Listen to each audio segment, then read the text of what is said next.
नमस्कार दोस्तों, आरती सौरभ सहदेव चैनल पर आपका एक बार फिर से स्वागत है। तो आज हम फिर से लेकर आए हैं आपके लिए एक नई कहानी। तो आज की कहानी है हमारी कौवे और उल्लू की कहानी। तो चलिए दोस्तों, कहानी को हम शुरू करते हैं। एक जंगल में पक्षियों का समूह रहता था, जिसका राजा एक गरुड़ था। गरुड़ अपना अधिकांश समय वासुदेव की भक्ति में व्यतीत करता था, अतः अपनी प्रजा की ओर ध्यान नहीं दे पाता था। उसकी प्रजा अपने प्रति उसका यह भाव देख अप्रसन्न रहते थे। एक दिन समस्त पक्षियों ने सभा की, जिसमें चातक, कोयल, बगुला, हंस, तोता, उल्लू, कबूतर आदि पक्षी एकत्रित हुए और इस विषय पर चर्चा करने लगे। चातक पक्षी बोला, हमारा राजा गरुड़ वासुदेव की भक्ति में अपनी प्रजा को ही भूल गया है। उसे हमारी कोई चिंता नहीं है। ऐसे में उचित होगा कि हम किसी अन्य को अपना राजा चुन लें। सभी ने एकमत से उल्लू को अपना राजा चुन लिया और उसके अभिषेक की तैयारी में जुट गए। उसका राजमुकुट और राजसिंहासन तैयार किए जाने लगा। गंगा का पवित्र जल मंगवाया गया और अनुष्ठान प्रारंभ हो गया। तभी कहीं से एक कौवा उड़ता हुआ उस स्थान पर आया जहां उल्लूकराज के अभिषेक की तैयारी चल रही थी।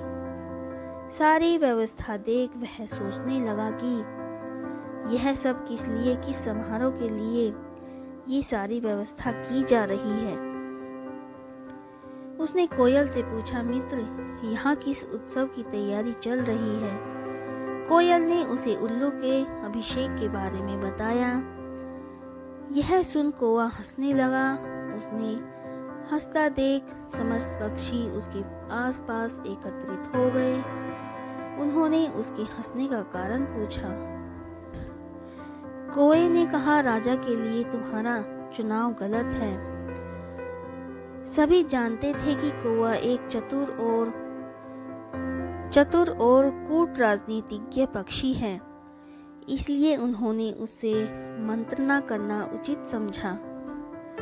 कौवा कहने लगा, क्या तुम लोगों के पास राजा के चुनाव के लिए प्रत्याशियों की कमी है? तुम लोगों को क्या सूझी कि सौंदर्य के घोतक मोर, हंस, सारस, चक्रवाक, शुक्र जैसे पक्षियों के रहते टेढ़ी नाक वाले उल्लू को अपना राजा चुन लिया?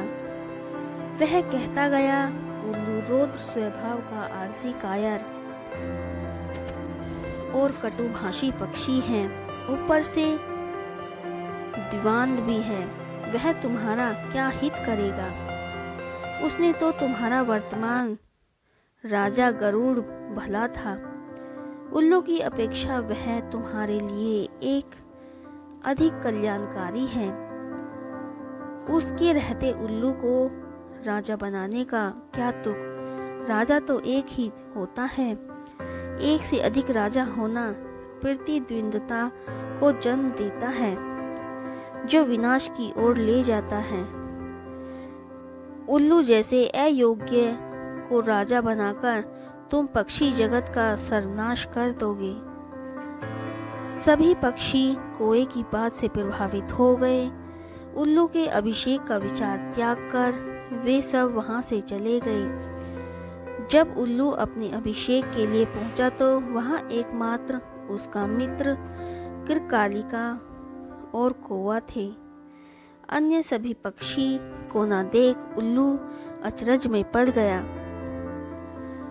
उसने अपने मित्र कृकालिका से पूछा, क्या हुआ? सारे पक्षी कहाँ हैं? कृकालिका ने बताया कि मित्र, इस कौवे के कारण सबने तुम्हारे अभिषेक का विचार त्याग दिया है। उल्लू को कौवे पर बहुत क्रोध आया। वह उसे पूछने लगा, तुमने ऐसा क्यों किया दुष्ट कौवे? मेरे राजा बन जाने से तेरा क्या चला जाता? तुमने अकारण मुझसे बैर मोल लिया है। अब से तू सदा मेरा और मेरे वंश का बैरी रहेगा। कौवा कुछ न कह पाया, चुपचाप बैठा रहा। उल्लू कुरकुराता हुआ वहां से चला गया। कौवा सोचने लगा कि व्यर्थ में ज्ञान देकर मुझे क्या हुआ। इन पक्षियों के मामले में हस्तक्षेप कर मैंने अकारण ही उल्लू से बैर कर लिया है। इस तरह मैंने अपनी स्वयं की हानि कर ली है। यह सोचता हुआ कौवा वहां से चला गया। तब से कौवा और उल्लू में स्वाभाविक बैर चला आ रहा है। तो दोस्तों, इस कहानी से हमें यह शिक्षा मिलती है कि दूसरों के मामले में हस्तक्षेप अकारण ही आपको समस्या में डाल सकता है। एक तालाब में शतबुद्धि और शस्त्रबुद्धि नाम की दो मछलियां रहती थीं। उसी तालाब में एक बुद्धि नामक मेंढक भी रहता था। एक ही तालाब में रहने के कारण तीनों में अच्छी मित्रता थी। दोनों मछलियां शतबुद्धि और शस्त्रबुद्धि को अपनी बुद्धि पर बड़ा अभिमान था और वे अपनी बुद्धि का गुणगान करने से कभी चूकती नहीं थी। एक बुद्धि सदा चुपचाप उनकी बातें सुना करता। उसे पता था कि शतबुद्धि और शस्त्रबुद्धि के सामने उसकी बुद्धि कुछ नहीं है। एक शाम वे तीनों तालाब किनारे वार्तालाप कर रहे थे। तभी समीप के तालाब से मछलियां पकड़कर घर लौटते मछुआरे की बातें उनके कानों में पड़ी। वे अगले दिन उस तालाब में जाल डालने की बात कर रहे थे जिसमें शतबुद्धि और शस्त्रबुद्धि और एक बुद्धि रहते थे। यह बात ज्ञात होते ही तीनों ने उस तालाब में रहने वाली मछलियों और जीव जंतुओं की सभा बुलाई और मछुआरे की बातें उन्हें बताईं। सभी चिंतित हो उठे और शतबुद्धि और शस्त्रबुद्धि से कोई उपाय निकालने का अनुयाय करने लगे। शस्त्रबुद्धि सबको समझाते हुए बोली, चिंता की कोई बात नहीं। दुष्ट व्यक्ति की हर कामना पूरी नहीं होती। मुझे नहीं लगता वे आएंगे। यदि आ भी गए तो किसी न किसी उपाय से मैं सबके प्राणों की रक्षा कर लूंगी। शतबुद्धि ने भी शस्त्रबुद्धि की बातों का समर्थन करते हुए कहा, डरना कायरों और बुद्धिहीनों का काम है।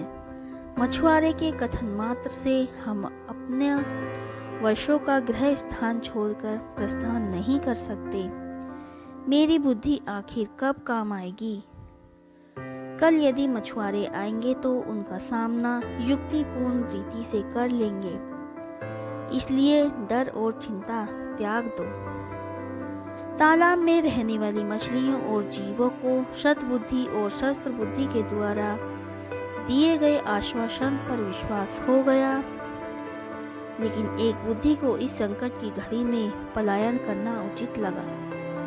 अंतिम बार वह सबको आगाह करते हुए बोला, मेरी एक बुद्धि कहती है कि प्राणों की रक्षा करनी है, तो यह स्थान छोड़कर अन्यत्र जाना सही है। मैं तो जा रहा हूँ, आप लोग को चलना हो तो मेरे साथ चलो। इतना कहकर वह वहां से दूसरे तालाब में चला गया। किसी ने उस पर विश्वास नहीं किया और शत और शस्त्र बुद्धि की बात मानकर उसी तालाब में रहे। अगले दिन मछुआरे आए और तालाब में जाल डाल दिया। तालाब की सभी मछलियां उसमें फंस गई। शतबुद्धि और शस्त्र बुद्धि ने अपने बचाव के बहुत यत्न करे, किंतु सब व्यर्थ रहा। मछुआरों के सामने उनकी कोई युक्ति नहीं चली और वे उनके बिछाए जाल में फंस गईं। जाल बाहर खींचने के बाद सभी मछलियां तड़प तड़प कर मर गईं। मछुआरे भी जाल को अपने कंधे पर लटकाकर वापस अपने घर के लिए निकल पड़े। शतबुद्धि और शस्त्र बुद्धि बड़ी मछलियां थीं, इसलिए मछुआरों ने उन्हें जाल से निकालकर अपने कंधे पर लटका लिया था। एक बुद्धि ने दूसरे तालाब से उनकी ये दुर्दशा देखी तो सोचने लगा, अच्छा हुआ कि मैं एक बुद्धि हूँ और मैंने अपनी उस एक बुद्धि का उपयोग कर अपने प्राणों की रक्षा कर ली। शत बुद्धि और शस्त्र बुद्धि होने की अपेक्षा एक बुद्धि होना ही अधिक व्यावहारिक है। तो दोस्तों, इस कहानी से हमें यह शिक्षा मिलती है कि बुद्धि का अहंकार नहीं करना चाहिए। एक वैवाहिक बुद्धि सो अवैवाहिक बुद्धियों से कहीं बेहतर है। गंगा नदी किनारे स्थित कुटिया में एक मुनि अपनी पत्नी के साथ रहते थे। उनकी कोई संतान नहीं थी। दोनों को संतान की कामना थी, अतः वे इस हेतु सदा ईश्वर से प्रार्थना किया करते थे। एक दिन मुनि नदी किनारे अपने दोनों हाथ फैलाए ईश्वर से संतान प्राप्ति हेतु प्रार्थना करते रहे। तभी आकाश में उड़ता हुआ एक कौवा उनके ऊपर से गुजरा। कौवे ने अपनी चोंच में एक नन्ही चुईया को दबाया हुआ था। मुनि के ऊपर से गुजरते समय कौवा की चोंच से छिटक कर चुईया उनकी हथेली में जा गिरी, जिसे देख मुनि ने सोचा कि अवश्य ही ईश्वर ने उसकी प्रार्थना स्वीकार कर ली है और ये चुईया संतान स्वरूप प्रदान की है। चुईया को एक सुंदर कन्या का रूप दे वे अपने घर ले गए और अपनी पत्नी को सौंपते हुए, ईश्वर ने यह कन्या हमें प्रदान की है। अब से ये हमारी पुत्री है और इसके पालन पोषण का संपूर्ण दायित्व हमारा है। मुनि पत्नी ने भी इस कन्या को अपनी पुत्री के रूप में स्वीकार कर लिया। तब से वह कन्या मुनि की कुटिया में पलने लगी। समय व्यतीत हुआ और वह कन्या बड़ी हो गई। मुनि की पत्नी को उसके विवाह की चिंता सताने लगी। एक दिन उसने मुनि से अपनी पुत्री के लिए एक सुयोग्य वर ढूंढने को कहा। कुछ देर विचार उपरांत मुनि इस निष्कर्ष पर पहुंचे कि सूर्यदेव ही उनकी पुत्री के लिए श्रेष्ठ वर है। उन्होंने सूर्यदेव की आराधना प्रारंभ की। जब सूर्यदेव के दर्शन दिए तो साधु ने अपनी पुत्री से पूछा, क्या तुम्हें सूर्यदेव अपने पति के रूप में स्वीकार हैं? पुत्री ने उत्तर दिया, क्षमा करें पिताश्री, सूर्यदेव में इतना ताप है कि इनके समक्ष मैं क्षण भर में राख में प्रतीत हो जाऊंगी। मैं इनसे कैसे विवाह कर सकती हूँ? कृपया कर आप मेरे लिए कोई दूसरा वर ढूंढिए। पुत्री के उत्तर पर मुनि ने सूर्यदेव से पूछा, सूर्यदेव अब आप ही बताएं कि मेरी पुत्री के लिए आपसे श्रेष्ठ वर कौन होगा? सूर्यदेव ने उत्तर दिया, मेरे अनुसार मेघ तुम्हारी पुत्री के लिए योग्य है,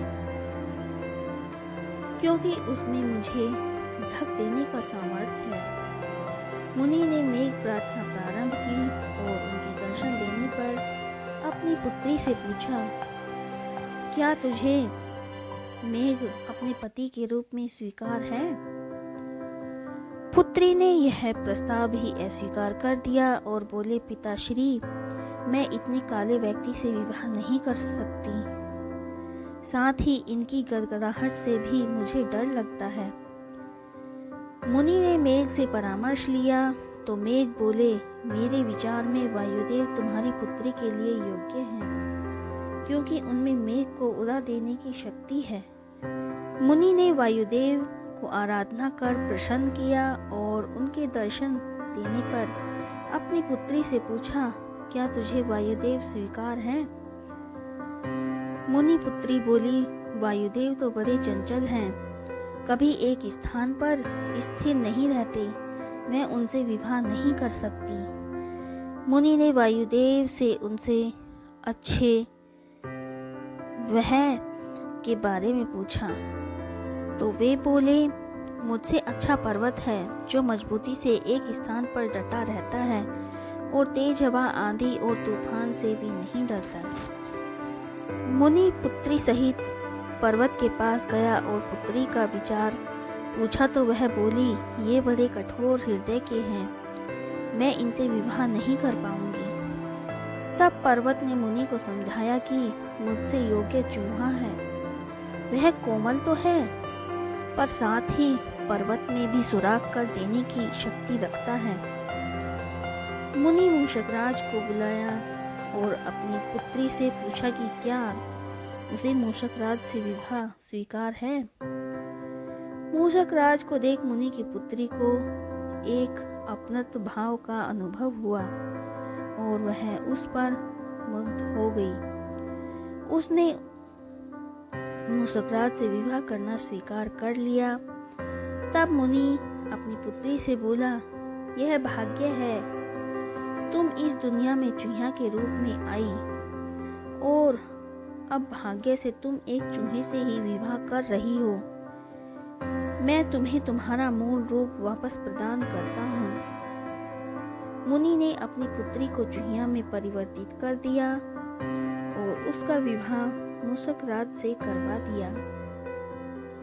तो दोस्तों, इस कहानी से हमें यह शिक्षा मिलती है कि ब्रह्म स्वरूप परिवर्तित हो जाने से आंतरिक स्वरूप परिवर्तित नहीं होता। एक समय की बात है, एक गांव में एक कुम्हार रहता था। वह एक दिन अपने घर पर एक टूटे हुए घड़े से टकराकर गिर पड़ा। घड़े के कुछ टुकड़े जमीन पर बिखरे हुए थे। वह नुकीला टुकड़ा कुम्हार के माथे में गहरे तक घुस गया। उस स्थान पर गहरा घाव हो गया। उस घाव को भरने में कई महीनों का समय लगा। जब घाव भरा तो कुम्हार के माथे पर निशान छोड़ दिया। कुछ दिनों बाद कुम्हार के गांव में अकाल पड़ गया। खाने के लाले देख कुम्हार गांव छोड़कर दूसरे राज्य चला गया। वहां जाकर वह राजा की सेना में भर्ती हो गया। एक दिन राजा की दृष्टि कुम्हार पर पड़ी। उसके माथे पर चोट का निशान देख राजा ने सोचा कि अवश्य ही यह कोई शूरवीर है। किसी युद्ध के दौरान शत्रु के प्रहार से माथे पर यह चोट लगी है। राजा ने कुम्हार को अपनी सेना में एक उच्च पद प्रदान कर दिया। यह देख राजा के मंत्री और सिपाही कुम्हार से जलने लगे, किंतु वे राजा के आदेश के समक्ष विवश थे, इसलिए इस विषय पर मौन धारण किए रहे। कुम्हार भी बड़े पद की लालसा में चुप रहा। कुछ महीने बाद अचानक एक दिन पड़ोसी राज्य ने उस राज्य पर आक्रमण कर दिया। राजा ने भी युद्ध का बिगुल बजा दिया। युद्ध की तैयारियां प्रारंभ हो गईं। ऐसे में युद्ध भूमि में प्रस्थान करने से पूर्व राजा में सहसा कुमार से पूछ लिया, वीर, तुम्हारे माथे पर तुम्हारी वीरता का जो प्रतीक चिन्ह है वह किस युद्ध में किस शत्रु ने तुम्हें दिया है। तब तक राजा और कुम्हार में काफी निकटता हो चुकी थी। कुम्हार ने सोचा कि अब राजा को सत्य का ज्ञान भी हो गया, तब भी वे उसके उस पद से अलग नहीं करेंगे। उसने अपनी सच्चाई राजा को बता दी। महाराज, यह घाव युद्ध में किसी हथियार के प्रहार से नहीं, मैंने तो एक कुम्हार हूँ। एक दिन मदिरा पान कर जब मैं घर आया तो टूटे हुए घड़े से टकराकर गिर पड़ा। उसी घड़े के एक नुकीले टुकड़े ने घाव का निशान माथे पर छोड़ दिया। यह सुनना था कि राजा आग बबूला हो गया। उसने कुम्हार को उसके पद से हटाते हुए राज्य से भी निकाल दिया। कुम्हार याचना करता रहा कि वह पूरे पराक्रम से युद्ध लड़ेगा और अपने प्राण तक न्यौछावर कर देगा, किंतु राजा ने उसकी एक भी न सुनी। राजा बोला, भले ही तुम कितने ही पराक्रमी हो, किंतु जन्मे तो कुम्हार कुल में ही हो, न कि क्षत्रियों के। जिस तरह शेर के मध्य रहकर गीदड़ शेर नहीं बन सकता और हाथी से युद्ध नहीं कर सकता, उसी तरह क्षत्रिय कुल के साथ रहने से तुम शूरवीर नहीं बन सकते। इसलिए शांति से यह स्थान त्याग कर अपने कुल के लोगों के पास चले जाओ, अन्यथा मारे जाओगे। कुम्हार अपना समूह लेकर वहां से चला गया। तो दोस्तों, इस कहानी से हमें यह शिक्षा मिलती है कि अपने प्रियोजन से या केवल दंभ से सत्य बोलने वाला व्यक्ति नष्ट हो जाता है। एक निर्जन स्थान में एक व्याध रहता था। उसके परिजनों और सगे संबंधियों ने उसको त्याग दिया था। वे उसके जीव हत्या के कार्य से अप्रसन्न थे। उन्होंने उसे कई बार जीव हत्या का त्याग करने की प्रार्थना की, किंतु व्याध नहीं माना। अंत में वे सब उससे दूर हो गए। व्याध को शिकार में बड़ा आनंद आता था। वह अपना अधिकांश समय पशु पक्षियों के शिकार में व्यतीत करता था। दिन भर वह जाल और लाठी लेकर वन में भटकता रहता। वह दिन पर दिन निर्दयी और क्रूर होता जाता। एक दिन उसने जाल बिछाकर एक कबूतरी को फांस दिया। उसे लेकर प्रसन्नतापूर्वक वह अपने घर की ओर प्रस्थान करने लगा कि बीच रास्ते में बादल घिर आए और वर्षा होने लगी। वर्षा के जल से व्याध पूरी तरह से भीग गया। वह सर्दी से ठिठुरने लगा।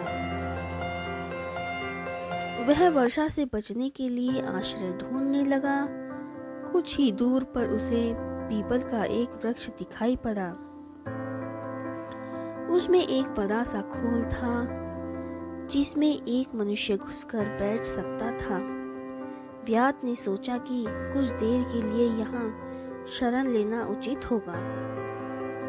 वह खोल में घुस गया और बोला, इस खोल में रहने वाले जीव, मैं यहाँ कुछ देर आश्रय ले रहा हूँ। आशा है तुम्हें कोई आपत्ति नहीं होगी और इस सहायता के लिए मैं आजीवन तुम्हारा ऋणी रहूंगा।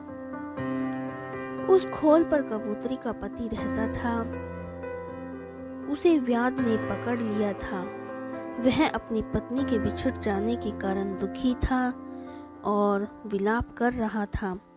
कबूतरी ने जब स्वयं के प्रति अपने पति का प्रेम देखा तो भावुक हो गई। वह मन ही मन सोचने लगी कि मैं कितनी भाग्यशाली हूँ जो मुझे इस जीवन में ऐसा प्रेम करने वाला पति मिला है। इन्हें पाकर मेरा जीवन धन्य हो गया।